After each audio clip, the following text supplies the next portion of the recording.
Muito bem. Só lembrando que o parlamento português tem 236 ou 37 deputados, né? E 12 são de extrema-direita, como é o deputado André Ventura que falou aí. É só para entender, né, por que tinha gente com cartaz ali, etc., fazendo a manifestação. Eu entendo que toda manifestação é livre, ela deve ser feita, enfim. Agora, eu só não acho que um chefe de Estado, seja ele quem for, né, dentro, sendo recebido num país, né, seja porque o presidente foi convidado para ir lá, e seja quem fosse. Eu defenderia o Bolsonaro da mesma coisa, convidado para ir num país e ser ofendido. Eu acho que não me parece uma cortesia diplomática. Chico, começo com você aí sobre esses vídeos aí que envolvem o presidente Lula. Realmente envergonha, né, nós brasileiros. Tão recente, tive um presidente quando ia, ele era ovacionado em todo canto do mundo que ele aparecia, né?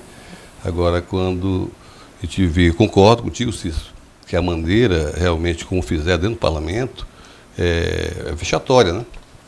Mas o que o deputado falou, ele não falou nenhuma mentira, não falou um desvaneio. O que ele falou foi a verdade. Tá? A pessoa foi condenada nas 3 instâncias. E depois a mão amiga lá achou uma narrativa para poder fazê-lo vir a ser candidato. Enfim, o país, Brasil, estão passando vergonha pelo mundo. Tá? E não é o primeiro lugar que o presidente Lula tem chegado e que ele não é bem recebido. Tá? Que ele não é bem recebido. Tá?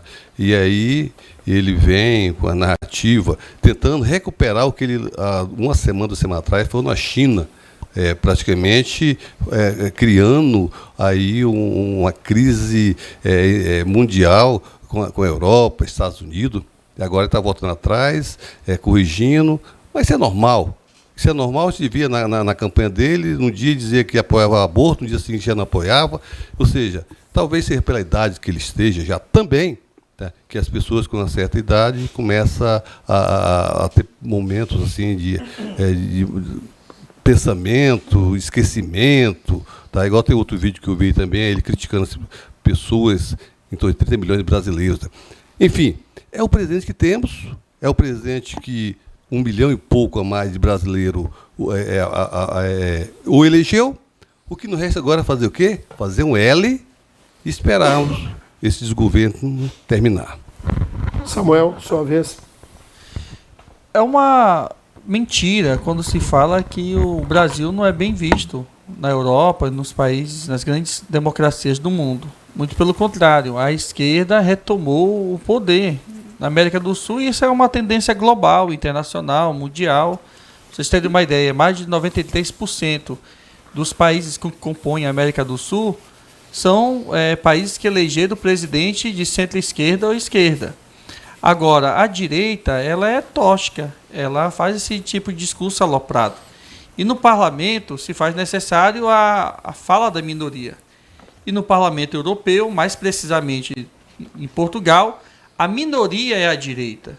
Então, nesse universo de quase 280 deputados federais em Portugal, apenas 12 são da extrema-direita, que foram esses 12 indivíduos que levantaram a placa ali, tripudiando a fala do presidente Lula, que foi ovacionado por mais de 90%. Se vocês assistirem o vídeo aí na íntegra, vocês vão ver que a maioria do povo aplaude e uma minoria vaia.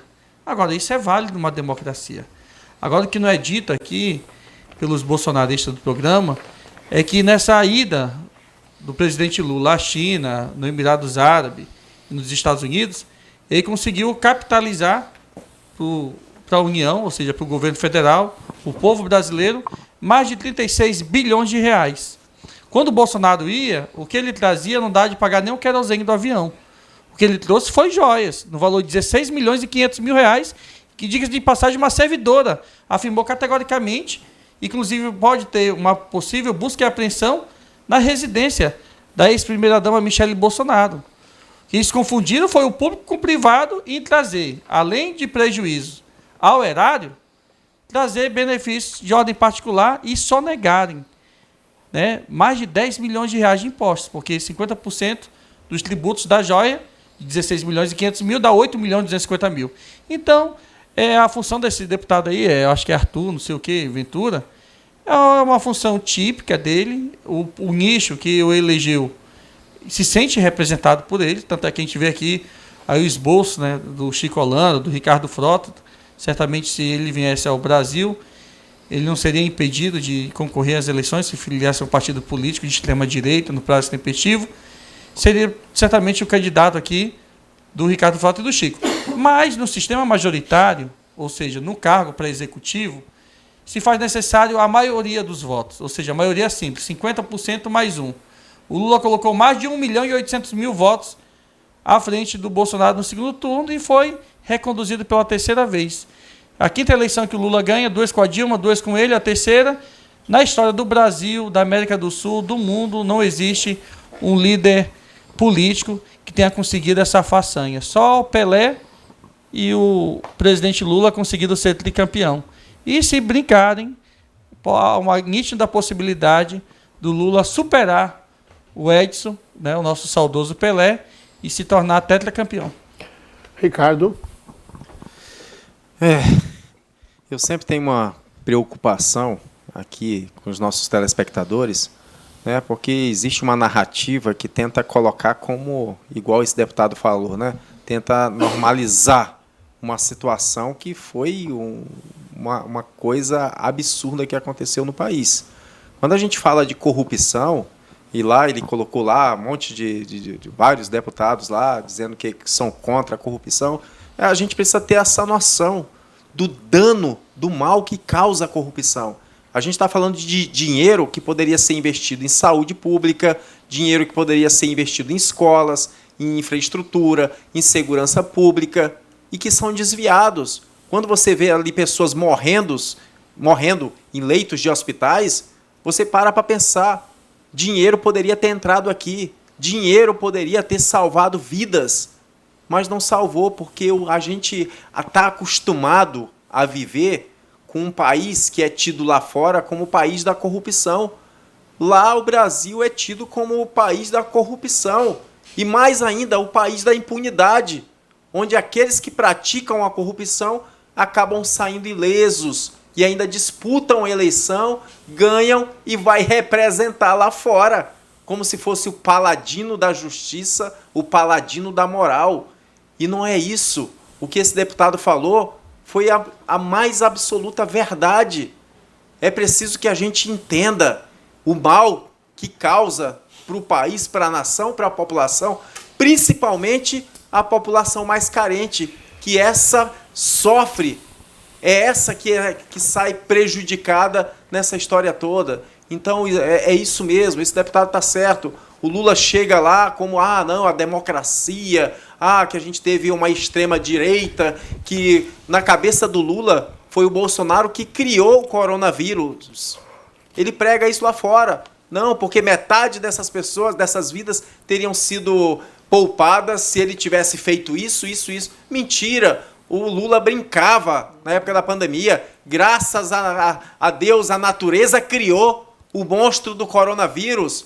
Basta você procurar nas redes sociais, procurar no Google, você vai ver. Ele fala isso rindo. Ele estava feliz com esse caos, porque aí ele ia entrar como salvador da pátria, como o grande político que iria transformar tudo, mas é a maior mentira. A gente está vendo aí, desde que o Lula entrou, o país andou para trás, são conflitos e mais conflitos, e ele não se coloca, ele não se posiciona como um chefe de Estado. A fala dele é sempre para tentar diminuir. Não, a direita, a extrema-direita, e não é isso. O mal que ele tem causado, a gente vê aí, basta você ver os preços. O que mudou? Mudou para pior. Você vê cartela de ovos aí, você vai comprar no mercado R$25, quando está na promoção é R$20. Você vê uma gasolina, um combustível, que ele tanto criticava no governo Bolsonaro, foi só ele assumir que já aumentou. Hoje você paga mais de R$1. R$1 a mais do que era pago no governo Bolsonaro. No Bolsonaro, a gasolina era 4, em dezembro era 4,95. Hoje tá 6,15. Em março de 2022 mais já de quanto? R$1 de diferença. Em março de 2022 e já você quanto? vai aplaudir? Você tá feliz com isso? Em abril o de teu 2022 poder de já compra quanto, tá cara? diminuindo. E você tá feliz? Cara, Você isso tá daí- fazendo L não até tá hoje? convencendo ninguém, cara, achando isso aí. que, achando Sério, que esse governo tá uma maravilha? Não tá, mas ele faz uma coisa muito boa. Ah. Ele coloca uma roupa de cordeiro no lobo. É isso que ele faz. E se apresenta como a solução para a população brasileira. E tem aqueles que acreditam. Tem aqueles que estão sofrendo, que estão na miséria, mas não, é o Lula. É o Lula. O Lula hoje representa como se fosse Jesus Cristo para os petistas. E não é.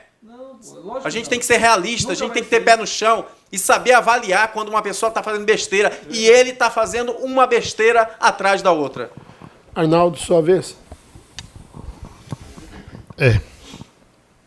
O Samuel falou ali em beber água pela orelha, a minha não dá, gente, fica pequenininha. É a orelha de macaco prego. Mas, infelizmente, eu sou obrigado a ouvir determinadas coisas. A falta de desconhecimento fazem você desvalorizar a galinha. Porque eu gostaria de ver as pessoas botando o ovo para saber o sacrifício que deve ser. Para poder valorizar o ovo. Agora, eu não vou citar nome porque não para dar direito de resposta, mas vamos botar um ovo para saber o sacrifício que deve ser botar um ovo, meu Deus do céu. Agora, eu volto lá atrás, eu não queria contar a história verdadeira do Brasil. Mas Portugal, quem é Portugal? Principalmente o parlamento, que representa o povo, para poder falar de ladrões. Primeiro que o princípio básico de todos eles mandaram os degredados para o Brasil, mandaram os ladrões, os portugueses e espanhóis. Não tinha pena de morte. 3 anos após, teve um surto de gonorreia e sífilis nos prostíbulos portugueses, mandaram as prostitutas. Então não se orgulhe de ser descendente de português e nem espanhol no brasileiro, porque diz que quando essas mulheres chegaram, cada um daqueles brancos pegou. Essa é minha, essa é minha, essa é minha. E as pessoas maldosamente dizem que o branco brasileiro é descendente de português e espanhol verdadeiro filho da puta. Então, esses caras que estão lá devem ter sobrado, esses 12 devem ter sobrado alguma delas que ficaram lá e eles pegaram essa descendência também. O português quis de tudo se livrar das questões do Brasil e não se pode falar em roubo, porque o que eles roubaram do Brasil de ouro, o que eles roubaram do Brasil, o pau-brasil, o que eles roubaram do Brasil não é brincadeira. E eles faziam um negócio daquele, até admito, 12 pessoas, criou uma descortesia muito grande.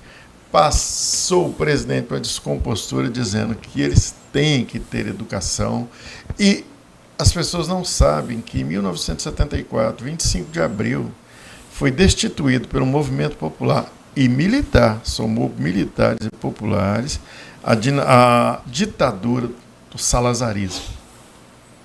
Né? Então, hoje, aqueles 12 lá defendem essas coisas. E junto a isso, a revolta deles é porque as colônias ainda, as colônias que eram expropriadas por Portugal, com o advento de 49 anos de democracia, passaram a ser libertas em nome da democracia. Professor de Geografia e História, Arnaldo Emílio. Tá, Ele deu não. mal lá, o Leandro Carnal, que Tá? falou sua verdade. Então, eu estou querendo dizer para vocês que o grande problema dessa extrema-direita do mundo é porque eles remontam a um passado, e eles incutiram na cabeça que a ditadura é o melhor caminho para eles. Mas eles só vão ficar com a ditadura, porque ditadura nunca mais.